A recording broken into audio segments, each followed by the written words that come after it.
Kervran's work. Very famous in the 70s, wasn't it? Absolutely. And it's really quite funny if we put it out on a podcast or just a YouTube thing or short or whatever. People go, "Oh, show us the reference material," and I just go, "Read this, bang, check it out," and everybody just shuts up because it's really well researched. This guy should have won a Nobel Prize, and he was on the list, but he never got there. But this stuff that he has done is brilliant, and we see the evidence of this every day. And so do farmers, and they haven't quite put the pieces in the puzzle together yet. A lot of people ask you a lot of questions, and there's a huge demand for the knowledge that you've got. And people essentially are like, can you just do a podcast so I've got something that upskills and upgrades my knowledge and that I can really sharpen against and work on and think about? Because, I care about how my farm's going. I care about the animal health. They're just not seeing that knowledge being delivered to them. No, well, that goes right across the board from the people that are taking it out to them. They're not educated in all these different sciences and all these processes either. And, necessity is the mother of invention. It's like I bought a farm, didn't have any money, and going, how the hell am I going to fix this? And, the universe is a marvelous thing if you keep opening up.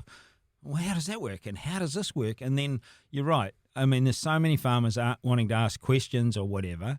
And one of the things that I really, really want to impart on people. There's no stupid question. The stupid part is not asking the question. And that's how so many of us sit in we think that there's a massive this educational process and they know all more than us. And I don't want to put shit on people, but the reason that we ended up here today was a comment that came back from a client in New Plymouth. The vet had been out and checking all the bloods and everything for the cows. And they said, God, they're amazing. And I go, oh, yeah. And he hasn't done the soil program yet. He's only just used some Vitus. And I'm going, oh, yeah, well, the cows are, digesting these minerals and the biological process is actually assorting what they need and their bloods are good. He said, oh, they need some iodine and some selenium. I said, yeah, that'd be right. We haven't put any of that in there yet.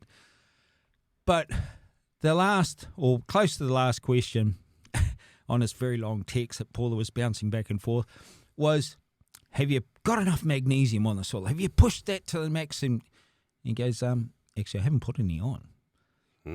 Yeah, and that was the look from the vet. Parallel, what? Why wouldn't you have that? Yeah, what's bonkers with you? You haven't put your magnesium oxide on and, you haven't maxed out this and going, no, we've just done this.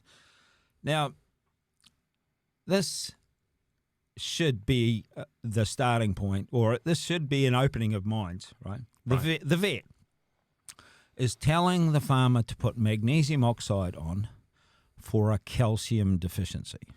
But you're talking about magnesium oxide and what it turns into, right? That's right.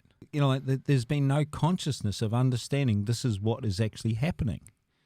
It's like we put magnesium oxide on our pastures for the cows to eat for a calcium deficiency.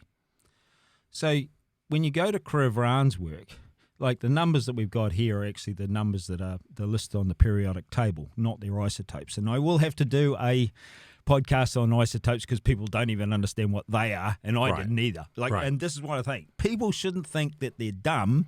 It's just that no one's explained this stuff to the level of why it works and how it works. And so at times we just need to back right off and turn it into a simplistic approach because it's actually not that difficult. It's made out like that these rocket scientists are brilliant. But, a rocket scientist is merely controlling explosions.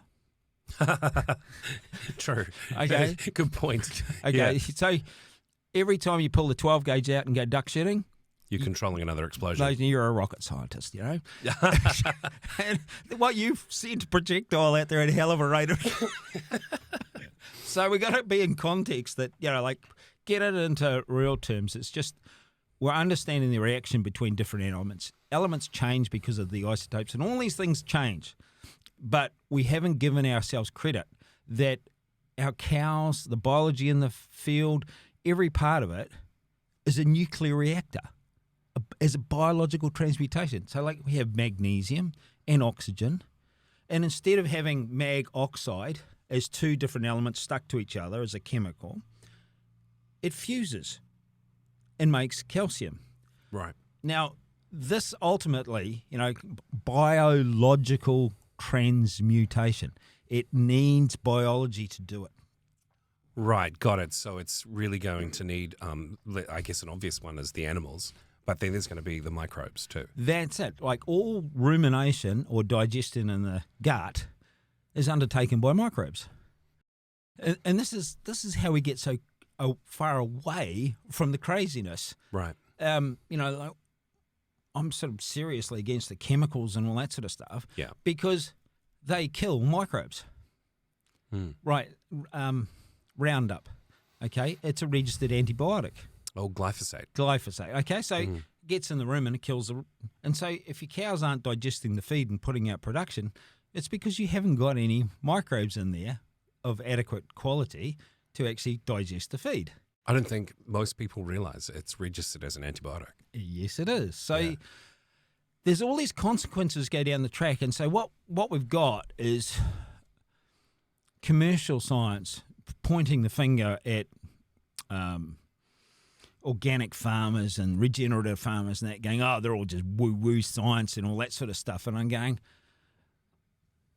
if it was explained a little bit better and with the process behind it, your argument just falls in a hole straight away because you're destroying the very process that's required to actually make the whole of biology survive.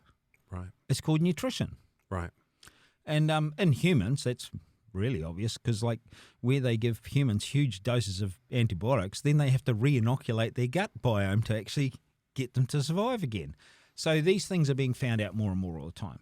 So what we're getting at is, like, this isn't even thought about. It's not even talked about, but it relies on biology. In the ocean, what we see is, like, when you see a crab or a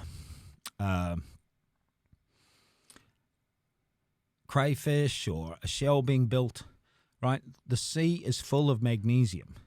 Right. And yet a crab can turn that magnesium into a calcium shell in no time at all. 3 or 4 days, it can actually build this shell completely of its body out of magnesium. Now, how bonkers is that? Well, that's amazing. You think that some other process has to take place, that they've got to just eat it, but the crab's surrounded in it, absorbed in it, and I suppose there's a similar thing happening on the farm too. Well, it goes into, if you have a look at the rumen or a gut when you open it up, and you see the amount of surface area inside the gut and the whole process, you can Huge. it's just phenomenal. Yeah, yeah. You know? It's otherwise known as tripe. Right. It's a load of old tripe. The undulating movements of that space, right, just expands out to huge surface area. Totally. And then with all the biology doing this, and then it's, converting the minerals to what's required, it goes into the digestion and away it goes. Yeah. Yeah. Do you want me to go through the other equations that are on the screen? Yeah, well, I mean, these things are all really important and they just show up. I've just seen them at times. Like silicon and carbon's a cracker for chickens. Right. Okay, like they've absolutely done this to death. A chicken can't eat enough calcium to create an egg every day. It would be, if it was actually just taking calcium in and spitting an egg out, it would turn to jelly because it doesn't have enough calcium in the body.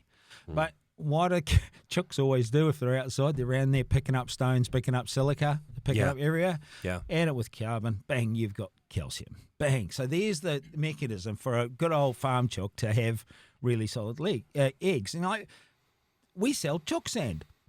And they go, but it's got no calcium. And I go, that's my point exactly. And the first thing that the clients come back to us and saying, man, the eggshells are better than ever. And going, funny that.